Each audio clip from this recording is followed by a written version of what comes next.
Today, I'm going to be teaching you how to extract microorganisms such as tardigrades from moss.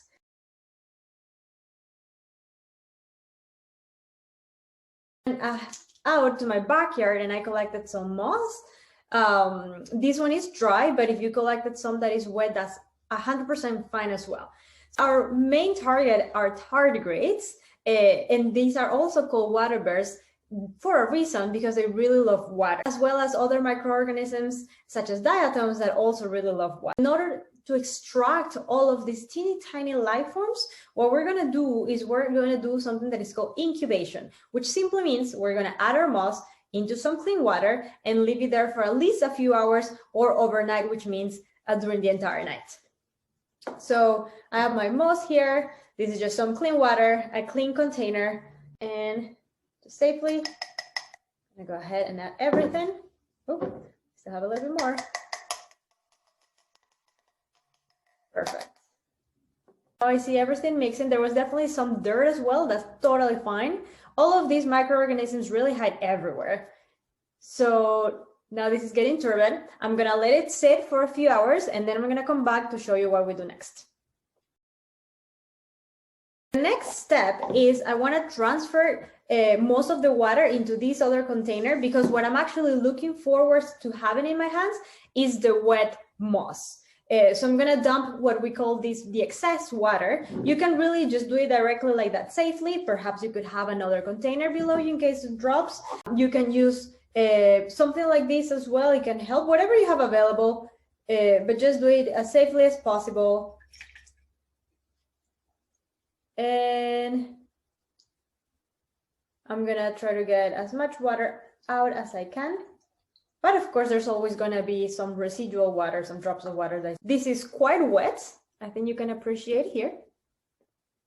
So what I wanna do is I'm gonna grab all of these and I actually wanna squeeze whatever water has remaining within the threads. And that's the water that I'm gonna be using for my analysis. So I'm gonna get kind of squishy. I'm grabbing all of it. It has a little bit of a mix with dirt and whatnot. And into my new container, now I'm gonna squeeze. And now this water I'm getting, it really is the most concentrated with whatever microorganisms are hiding and living in this moss. So give it a good squeeze.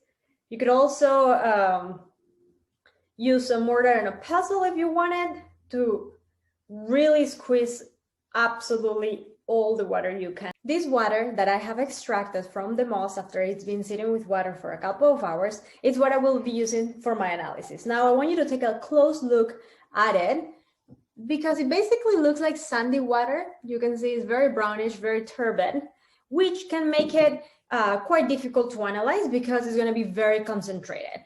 So what I want to do is you can grab your plastic pipette, and I want really just a teeny tiny amount. Think about the fact that we're working with very tiny microorganisms, so you really don't need that much in order to be able to visualize them.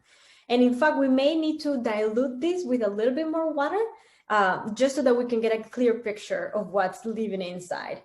Here's my glass slide for the microscope. This could also be a plastic slide. They're totally reusable. You can simply wash them with clean water and just let them air dry. And I also have my cover, just very teeny tiny, very fragile. It can break easily, so just treat it with care, which is what you're gonna put on top of the glass slide after you put your sample in there. You're just gonna carefully place the cover on top. What that's going to do is it's gonna make it all flat, so then it fits easier in the microscope. I start with my original sample on one end, and then I mix it with a little bit of water, and then I mix it with a little bit more water. What that allows me to do is just take a look at 3 different concentrations of my sample throughout my slide. In case that the first one is way too turbid, then I will have better chances of getting a clearer picture in the up and down, and you literally want to get to your last drop. Okay, so this last drop is what I'm going to be putting on the corner of my slide. A very small amount smaller than a grain of rice. So now I have clean water on this end. Put this on the side.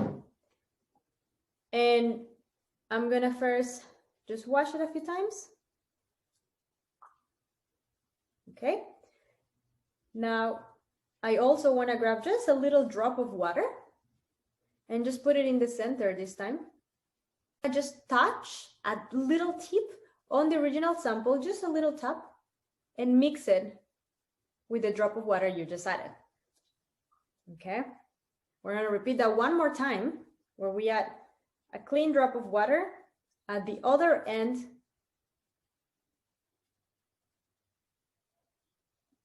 of my slide, and I go and grab the center point, the one that is already been diluted once, just one tap, and mix it at the end. Just a few taps is enough. Again, and you can see my 3 drops here. Now I'm going to grab my glass slide, and I'm gonna cover the very first drop to begin with, and it will look just like that. I will go ahead and grab other covers for the other 2 drops, and this is ready for analysis.